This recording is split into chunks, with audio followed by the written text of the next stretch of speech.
अल्फो के जो प्रोडक्ट है इसके ऊपर मैं बताने जा रहा हूँ। तो हमें पहले ये समझना पड़ेगा कि अल्फो केयर हमारे शरीर पे काम कैसे करता है। तो जनरली क्या होता है कि हमारे पास एक कंप्यूटर है और उसमें कोई प्रोग्राम हैंग होता है, नहीं चलता, तो हम क्या करते हैं, रिस्टार्ट करते हैं, कोई सिस्टम को रिस्टार्ट करते हैं। वैसे मान लो एक बीमारी आ गई, मतलब एक प्रकार का वायरस है, वायरस कोई भी बीमारी वायरस है कंप्यूटर लैंग्वेज में, कंप्यूटर की लैंग्वेज में, तो एंटीवायरस चाहिए और रीसेट टेक्निक चाहिए। तो ये हमारा रीसेट टेक्निक है। अभी रीसेट टेक्निक क्यों इसको कहेंगे कि हमारी लेफ्ट साइड की बॉडी और राइट साइड की बॉडी अलग है, इसीलिए हमारे शास्त्र में अर्धनारी नटेश्वर यानी कि हमारा आधा शरीर स्त्री आधा पुरुष है।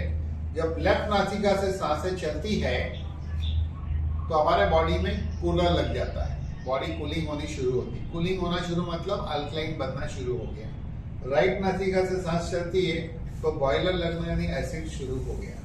अब होता क्या है, इस संसार के अंदर युग बदल गया है।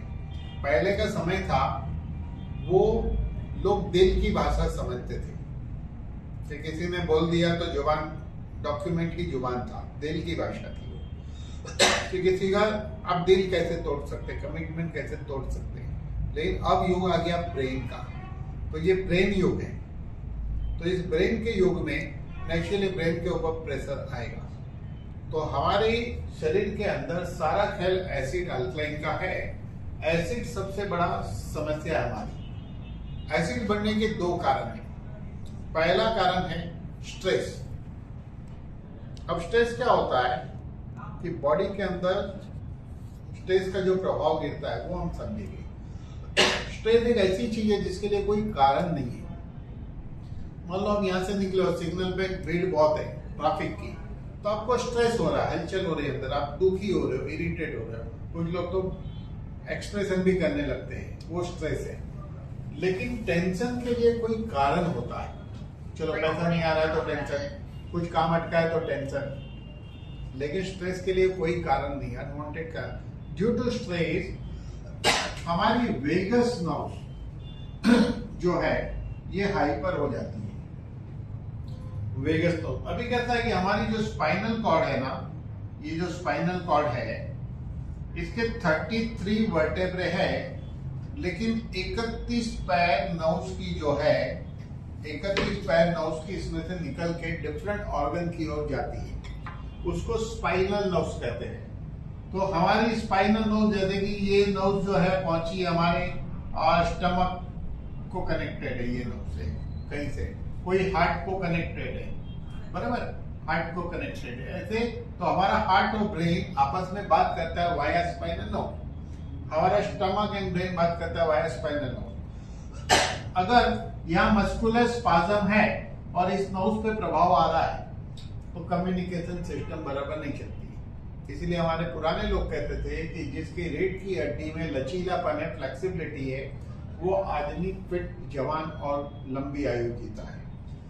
लेकिन वैसा ही एक रोल, बहुत बड़ा रोल जो है, बोर्ड के वो साइड है सर, नीचे नीचे हाँ, वैसा ही एक रोल जो है, जैसे ये रोल तो इम्पोर्टेंट है, इसको सब समझ रहे हैं, लेकिन आपको इससे बड़ा रोल समझना होगा जिसका प्रभाव पूरे बॉडी पे गिरता है। वो 12 जोड़ी नर्व्स है, 12 पैर,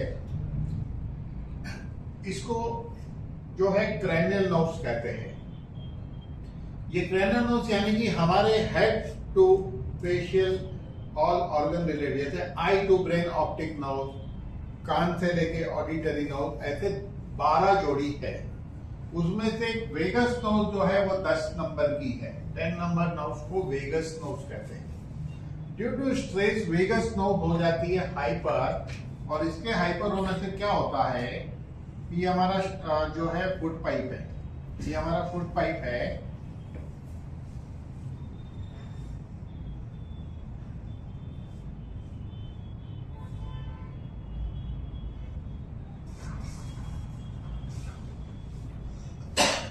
तो होता क्या है इस फुट पाइप में कि because of hyper activity of vagus nerve की हाइपर एक्टिविटी से क्या होता है, hydrochloric acid, gastrin and pepsin, सीन का मतलब पापी होता है तो पेप्सिन, तो ये स्टमक में बढ़ जाता है और यहां से क्या होता है, जो एंजाइम रिलीज होता है ना वो कम बनता है। तो due to stress vagus nerve hyper होने से ये बढ़ गया और यहाँ कम होता है, जिसके कारण एसिड लेवल बढ़ता है। दूसरा एसिड का कारण है हम एसिडिक खाना ही खाते हैं, एसिडिक खाना ही खाते हैं। Due to acidic food and due to stress acid बढ़ता है। अब कुदरत की सिस्टम ये है हमारे शरीर में एसिड न्यूट्रलाइज यहाँ होता है।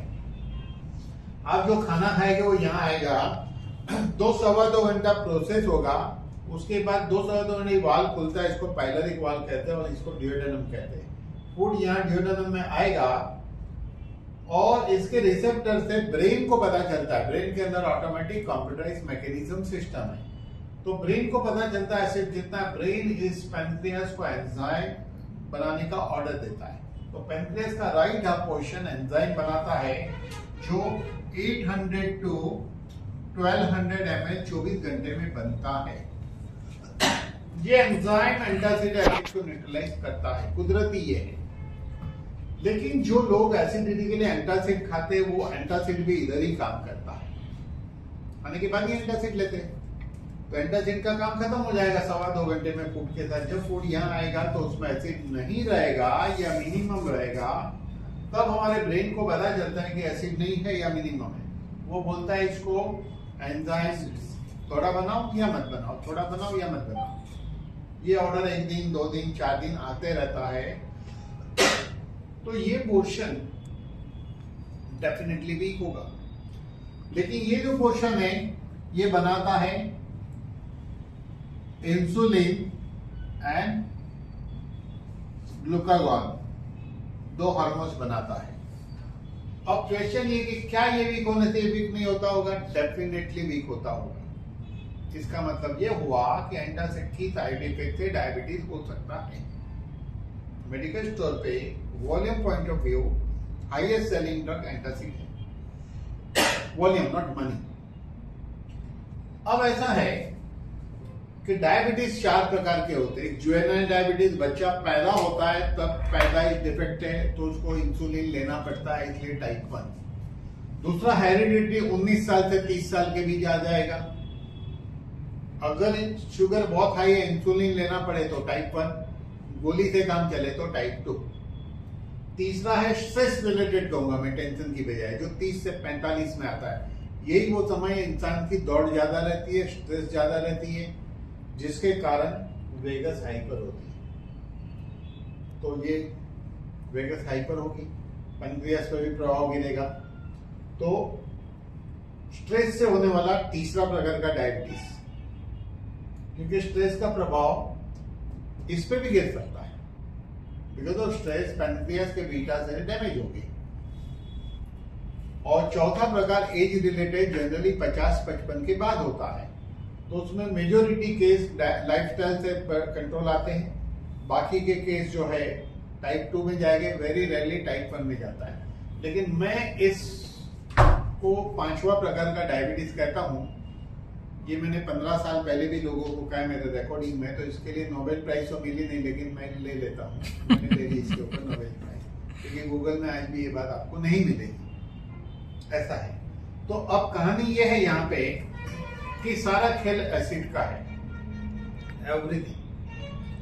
अगर हम एसिड को कंट्रोल रख सके, बच्चा जब पैदा होता है तो अल्कलाइन रहता है, इसलिए पैदाइश बच्चा देखो कोई भी कलर का, लेकिन वो बड़ा अच्छा लगता है। इवन कुत्ते का बच्चा है तो भी अच्छा लगता है। लेकिन जैसे जैसे इंसान बड़ा होने लगता है, एसिड बढ़ता है। जितना जल्दी एसिड बढ़ेगा उतना आदमी जल्दी वृद्ध होता है, जल्दी जर्जरित होता है, जल्दी सारा डैमेज होना शुरू हो जाता है। तो एसिड का बढ़ा। तो पुराने समय में जो ब्राह्मण लोग थे उनको एक टेक्निक का ज्ञान था, वो गायत्री मंत्र करते थे नाड़ी शोधन प्राणायाम के साथ। उसकी डिफरेंट एक रेशियो है, उस रेशियो में करते थे।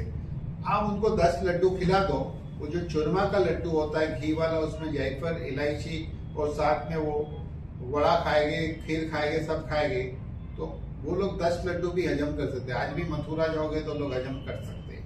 तो वो जो टेक्निक है वो एक्चुअली रीसेट टेक्निक है एसिड अल्कलाइन की, जिसके कारण वो इतना खाना पचा के भी हेल्दी रहते हैं, और हम उतना खाएंगे तो बीमार गिर जाएंगे।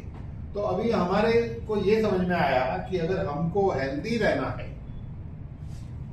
ज्यादा उम्र जीना है, ज्यादा उम्र तक यंग दिखना है, बढ़िया दिखना है, तो हमें चाहिए कि हम एसिड को कंट्रोल करें। तो कुदरत ने ऐसा सिस्टम बनाया है कि ये तो टेंशन के, स्ट्रेस के कारण एसिड बढ़ता है, एसिडिक फूड खाते हैं, लेकिन हमारे ब्लड का पीएच 7.35 तो 7.45 पॉइंट के बाद 3 डिजिट में रिपोर्ट आती है ये। अब ये 7.340 होगा तो भी समस्या होती है। ये 7.140 हुआ तो पेशेंट कोमा में जाता है, मेडिकली इसको एसिडोसिस कहते हैं, और 7 पे डेथ होती है। तो कोई भी चीज का काउंट 7 के नीचे है तो वो एसिडिक है, और 7 के ऊपर है तो अल्कलाइन है। तो पीएच का फुल फॉर्म क्या है? Potential of hydrogen. एक चेकिंग मेथड होती है, जैसे कि शैम्पू की अगर बात करें तो शैम्पू वो अच्छा है जिसका पीएच 5.5 हो। बाहर से हमें एक्सटर्नल एप्लीकेशन एसिडिक चाहिए, बट इंटरनल हमें अल्कलाइन चाहिए। जब आप अल्कलाइन वाला शैम्पू यूज करेंगे तो बाल जाएगी। मटेरियल वाले कितना महंगा यूज किया, जब आप 8 पीएच का शैम्पू बना लो या 7.5 पीएच का बना लो तो आदमी गंजा जल्दी हो जाएगा। इसलिए जो बहुत महंगे शैम्पू आते हैं उस पर मेंशन रहता है कि पीएच बैलेंस 5.5 ऐसा लिखा रहता है, नॉर्मल शैम्पू पे नहीं लिखा रहता है। तो हम लोग उसमें नहीं जाते, हम लोग अंदर की बात करें तो इसका मतलब ये हमें मेंटेन, तो कुदरत क्या करता है कि इस पीएच को हमारा ब्लड मेंटेन करता है, तब हम जिंदा है। जिस दिन मेंटेन नहीं कर पाएगा उस दिन बीमार, और मेंटेन कर फैल गया उस दिन आदमी जिंदा नहीं रहेगा, ऐसा है। तो due to acidic food, due to vagus nose hyper, हमारे बॉडी में एसिड बढ़ता है, लेकिन ब्लड अपना पीएच 7.35 to 45 मेंटेन करता है। मेंटेन करने के लिए सेल्स से अल्कलाइन लेता है। एक लिमिट का सेल्स का बोलेगा मैं अल्कलाइन नहीं दूंगा, नहीं तो मैं मुसीबत में पड़ूंगा। तो उस पर एक चमत्कार होता है, बॉडी बनाता है फैट सेल, और फैट सेल एसिड को स्टोर करते हैं। तो मोटापा एक्चुअली एसिडिटी है, मोटापा एक्चुअली एसिडिटी है। तो ये स्टेपनी सिस्टम है कि अगर ये फैट सेल नहीं बनेगा तो आपकी बॉडी डैमेज होगी, तो कुदरत बचा लीजिए। लेकिन फैट सेल नहीं बना तो हाइपर एसिडिटी, एंटासिड खाना पड़ेगा। अगर हाइपर एसिडिटी नहीं, एसिड यहाँ गया ड्यूडेनल तो ड्यूडेनल अल्सर, इसके आगे गया तो स्मॉल इंटेस्टाइन आईबीएस हो सकता है, बड़ी आंतड़ी में गया तो कॉन्स्टिपेशन भी एसिडिटी है, piles fissure fistula, varicose when. अच्छा, यही एसिड ब्लड में चले गया, ये पीएच स्लाइटली लोअर साइड है तो लो बीपी होगा। यही एसिड आर्टरी पे अटैक करके आर्टरी के सेल्स में चेंज लाता है। जैसे लार्ज इंटेस्टाइन पे इफेक्ट हुई कॉन्स्टिपेशन होता है बिकॉज ऑफ ड्राइनेस, इसी तरह आर्टरी पे करेगा तो आर्टरी हार्ड होगी, ब्लड प्रेशर होगा। इसीलिए देखो जिसको ब्लड प्रेशर है, लेफ्ट से सांस लो, राइट से छोड़ो, लेफ्ट से लो, राइट से छोड़ो, लेफ्ट से लो, राइट से छोड़ो, 12 मिनट करो सुबह शाम, बीपी कंट्रोल आता ही है, क्योंकि बॉडी में अल्कलाइन क्रिएट हुआ, अल्कलाइन क्रिएट हो आता है। तो कोलेस्ट्रॉल पे अटैक करेगा, ब्लॉकेज बनाएगा, हार्ट डिसीज भी एसिड की वजह से क्रिएट होती है। सिरोसिस ऑफ लिवर है या किडनी फेल होना, ये सारी चीज एसिड से क्रिएट होती है। यही एसिड जब हमारे स्किन पे अटैक करेगा तो लोग कहते हैं पहले मेरी स्किन अच्छी थी अब पहले जैसी नहीं रही, ऐसे बहुत लोग मिलेंगे आपको। अच्छा, ये स्काल्प पे अटैक करेगा तो बाल जाएगा, क्योंकि धरती हो जाएगी बंजर, dry because of over heat mean acid. तो सारा खेल एसिड अल्कलाइन का है। तो अभी तक मार्केट के अंदर कोई एंटीऑक्सीडेंट मिल रहा था, कोई न्यूट्रिशन है, कोई कुछ है, लेकिन आज तक इसको रीसेट करने के लिए किसी के पास प्रोडक्ट नहीं है। मैं कहूँगा फर्स्ट टाइम ऐसा प्रोडक्ट आया है अल्कोकेयर, जिसको लेने से बॉडी के अंदर का एसिड लेवल चेंज तुरंत होता है। अगर आप 2 गोली सुबह ले लो खाली पेट, 2 गोली रात को सोते वक्त ले लो, ऐसा 4 दिन करो, उसके बाद वो एक एक गोली 2 बार खाते रहो तो होगा ये 3 महीने खाना 1 महीने छोड़ देना, 3 महीने खाना 1 महीने छोड़ देना। सेल्स की लाइफ होती है 120 दिन। जो सेल्स की डेथ आज हुई 120 दिन हो गई, जिसकी डेथ कल होगी उसके 119 दिन है। तो इस तरह सेल्स की लाइफ है हमारी। तो जब इसको 4 महीना फॉलो करोगे तो 4 महीने में कायाकल्प, 9 महीने में नया जन्म होगा। यानी कि एसिड अल्कलाइन सेट होने से हर डिसीज काबू में आ सकती है।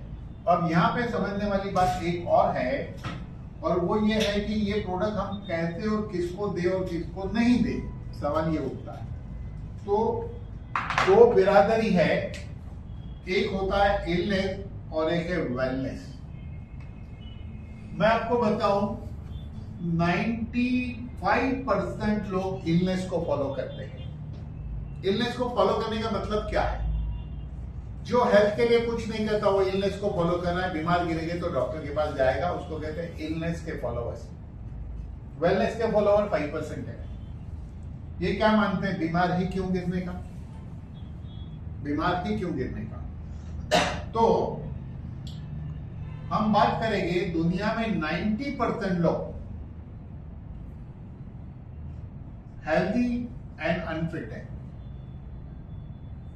हेल्दी एंड अनफिट फॉलोवर्स तो इलनेस के ही है, वो रेशियो अलग है, ये अलग बता रहा हूं। 9% लोग एक्चुअल बीमार है, एक्चुअल बीमार है, डायबिटीज से लेके सारी समस्या, जो डॉक्टर के पास रेगुलर जाते हैं, और 1% हॉस्पिटलाइज है। अब ऐसा है कि ये हेल्दी एंड अनफिट लोग या तो 95% लोग, इसमें तो बीमार भी आ गए, लेकिन हम इसकी बात करेंगे। 90% लोग अगर इसको फॉलो करें तो बीमारी से बच सकते हैं।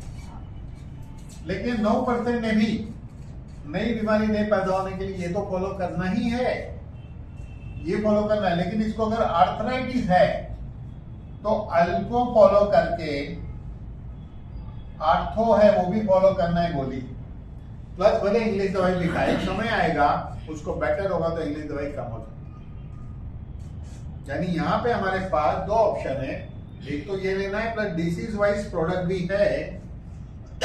जैसे पाइल्स है तो अल्को ले लो, पाइल्स ले लो। अगर वेट गेन करना है, एम गेन, तो भी अल्को तो लेना ही है। अल्को का मतलब समझे, शिलाजीत, एनर्जी लेवल बढ़ाने के लिए। देखो बेसिकली शिलाजीत का एक्चुअल मीनिंग कोई समझे नहीं, शिलाजीत है क्या? शिलाजीत की केमिस्ट्री चेन है humic and fulvic acid chemistry chain होती है। Humic and fulvic acid chemistry chain मतलब इसके अंदर 77 मिनरल्स है। ये सिर्फ पुरुषों के लिए नहीं, स्त्री पुरुष दोनों के लिए इंपॉर्टेंट है। कभी हम इस पे डिटेल में अलग से बात करेंगे। अगर गैस का प्रॉब्लम है तो अल्को के साथ गैस ले लो। अगर कोलेस्ट्रॉल का प्रॉब्लम है तो अल्को तो करेगा ही कोलेस्ट्रॉल, पहले डायरेक्टली कोलेस्ट्रॉल पे लो। इसी तरह विग्रोस, एनर्जी लेवल बढ़ाने के लिए ये ले सकते हैं अल्को के साथ। डाइजेशन के लिए भी अल्को के साथ लेना है। थायराइड है तो थायराइड की गोली भले एलोपैथी खा रहा है, अल्को लेना है, थायरोबिन लेना है, फिर अल्ट्रोक्सिन भी खाते रहो। एक समय ऐसा आएगा वो गोली छूट सकती है आगे चल के, सडनली नहीं, पहले दिन से नहीं। डायबिटीज है, अल्को लेना है, डायबिटीज का लेना है, गोली भी खाना है एलोपैथी। रेगुलर धीरे धीरे जैसे जैसे बेटर होगा अंग्रेजी दवाई कम हो सकती है। लेकिन इंपॉर्टेंट ये है कि डायबिटीज में अंग्रेजी दवाई कम होना इंपॉर्टेंट नहीं है। इंपॉर्टेंट क्या है कि डायबिटीज में अंग्रेजी दवाई लेके शुगर कंट्रोल करते हुए उसको नई बीमारियां होती है उससे बचना बहुत ज्यादा इंपॉर्टेंट है। क्योंकि एक डायबिटीज का मरीज, नॉन डायबिटीज का मरीज, दोनों सेम है। उसकी शुगर कंट्रोल है तो सेम है, और मुझको शुगर नहीं तो मैं भी सेम हूँ। अब मुझे भी कुछ और हो सकता है, उसे भी कुछ और हो सकता है अगर हम हेल्थ केयर ना करें तो डायबिटीज इज नंबर गेम। तो हम ट्रेनिंग में आगे दूसरी चीजें देखेंगे जरूर। ये अर्थोस की जो मैंने कहा, तो इस तरह अलग अलग प्रोडक्ट है, बराबर। तो इस तरह प्रोडक्ट है। तो अभी यहाँ पे हमें क्या समझना है कि हमारे पास 99% लोगों को हम अल्को केयर दे सकते हैं। इस पृथ्वी के 99% पॉपुलेशन को ये दे सकते हैं।